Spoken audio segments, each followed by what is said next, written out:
Movie की शुरुआत में कुछ लोग एक बर्थडे सेलिब्रेट कर रहे होते हैं, जहां एक आदमी कुछ करतब दिखा रहा होता है कि तभी न्यूज में दिखाया जाता है कि जुलास्का में अमेरिका और इसके विरोधियों के बीच बात बिगड़ गई है। दो परमाणु युद्ध का खतरा 10 साल से मंडरा रहा था, इसके छिड़ने के असरात दिख रहे हैं। वो औरत जल्दी से टीवी ऑफ करती है और इन लोगों को पार्टी एंजॉय करने को कहती है। यहाँ कुछ तो भयानक होने वाला था। वहाँ मौजूद सब लोग इस पार्टी में मगन थे कि तभी वो आदमी देखता है कि इनकी सिटी में परमाणु हमला हो गया था। फिर सभी लोग अपनी जानें बचा के भागने लगते हैं। वहाँ पर एक एक करके मजीद मिसाइल ताक दिए जाते हैं। फिर हमें 219 साल बाद दिखाया जाता है। यहाँ लूसी नाम की लड़की एक इंटरव्यू देते हुए दिखाई जाती है। वो इनको अपने बारे में बता रही होती है कि मुझे क्या करना पसंद है। इनमें एक बात अजीब दिखती है, इन सब ने एक जैसे कपड़े पहने थे और इनके हाथों पर एक अजीब सी मशीन थी। और अब ये लड़की अपने हाथ पे लगी मशीन को देखती है। वो इस टेस्ट में पास हो गई थी। वो दरअसल इसकी शादी के लिए टेस्ट था।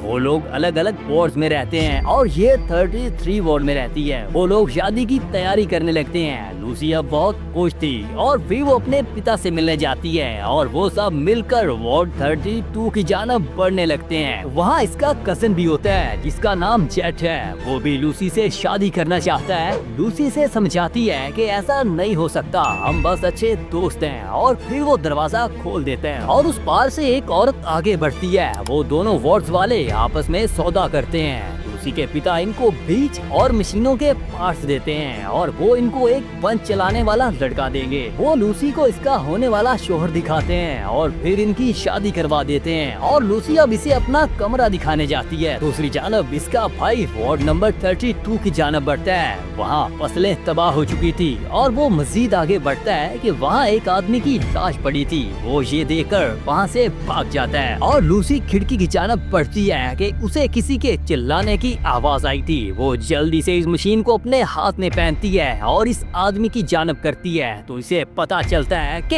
ये आदमी ऊपर की जमीन से आया है और वो इस पर अटैक कर देता है और इसको मारने की कोशिश करता है। लेकिन लूसी इसके मुंह पर एक जग से वार करती है और अब वो जख्मी हो चुका था और तब लूसी वहाँ से भाग जाती है। वो बाहर आके देखती है कि इन लोगों ने तबाही मचा रखी थी। वो इन सबको एक एक करके मारना शुरू कर देते हैं। फिर वो इसके पिता और बाकी बचे लोगों को पकड़ लेते हैं। वो औरत इसके पिता से कहती है कि तुमको इनमें से एक को चुनना होगा। वो अपनी बेटी को एक कमरे में बंद कर देता है और वो औरत लूसी के पिता को पकड़कर ले जाती है। फिर हमें एक और जगह दिखाई जाती है जो कि जमीन के ऊपर थी, जहाँ कुछ स्टील फौज के लड़के एक आदमी को मार रहे थे जिसका नाम मैक्स था। फिर इसको एक लड़की आके उठाती है। वो दोनों काफी अच्छे दोस्त थे। वो सब वहाँ पर अभी ट्रेनिंग ले रहे थे। वो स्टील फौज में कमांडर बनना चाहता है लेकिन वो अभी तक तैयार नहीं था। फिर वहाँ कुछ हेलीकॉप्टर और एक बहुत ही विशाल स्पेसशिप आती है। वो सारे लड़के दौड़ के बाहर आ जाते हैं और इन हेलीकॉप्टर में से कुछ कमांडर बाहर आते हैं जिन्होंने T-60 रोबोटिक सूट पहने थे। मैक्स को भी ये सूट पहनना था। वो लोग इनकी जानब बढ़ते हैं और मैक्स पूछता है कि ये यहाँ क्यों आए और फिर मैक्स अपने काम में लग जाता है और वो लड़की इसे अपने साथ लेके जाती है और वो दोनों इन रोबोटिक सूट को देखने जाते हैं। वो इनको पहली दफा इतने करीब से देख रहा था और वहाँ जर्नल आ जाता है जो कि इस लड़की को अपने साथ ले जाता है। और फिर मैक्स को कुछ शोर की आवाज आती है। वो जब इनकी जानब बढ़ता है तो इसे पता चलता है कि इसकी दोस्त को नाइट टाइटस का ओहदा मिला है। वो बहुत खुश थी लेकिन मैक्स का दिल टूट जाता है। अगली सुबह वो लड़की अपने शूज पहनने लगती है तो इसका पाँव कट जाता है क्योंकि इसके शूज में किसी ने ब्लेड लगा दिए थे। वो अब पूरे तरीके से जख्मी हो चुकी थी और इस सब का इल्जाम मैक्स पर लग जाता है। वो इसको इन्वेस्टिगेट के लिए साथ ले जाते हैं और वहाँ वो बेगुनाह साबित होता है और फिर वो इस लड़की का ओहदा मैक्स को दे देते हैं। दूसरी जानब लूसी बाकी बचे लोगों से कहती है कि हमें मेरे पिता को ढूंढने के लिए ऊपरी दरवाजा खोलना होगा, लेकिन कोई इसकी बात नहीं मानता।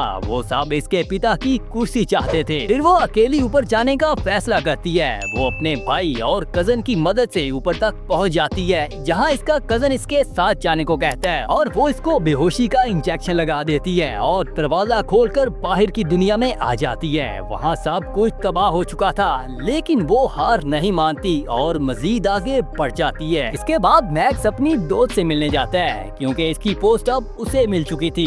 फिर वो लोग मैक्स की कमर पर एक मोहर लगा देते हैं और अब इनको एक मिशन पर भेजने की तैयारी करने लगते हैं और वहाँ इसे अपने शिकार की तस्वीर दिखाई जाती है। फिर वो अपने मिशन के लिए रवाना हो जाते हैं, जहाँ इन्हें एक डॉग और एक आदमी को मारना था। और अब मैक्स बहुत खुश था और वो वहाँ से उड़ जाते हैं। फिर कुछ लोग दिखाए जाते हैं जो कि कब्रिस्तान की तरफ बढ़ने लगते हैं। वो एक आदमी को ढूंढ रहे थे जो कब्रिस्तान में कैद था। वो इसको आजाद कर देते हैं। वो आदमी देखने में बहुत ही बदसूरत था। इसको देखकर इनकी फटके हाथ में आ जाती है। इनका लीडर इसको बताता है कि एक आदमी के सर पे बहुत बड़ा इनाम है, अगर तुम इसे ढूंढ लाओ तो ना तुम्हें काम करने की जरूरत है और ना मुझे। वो राक्षस उल्टा इनको ही मार देता है और इनको इस कब्रिस्तान में दफन कर देता है और वहाँ से निकल जाता है।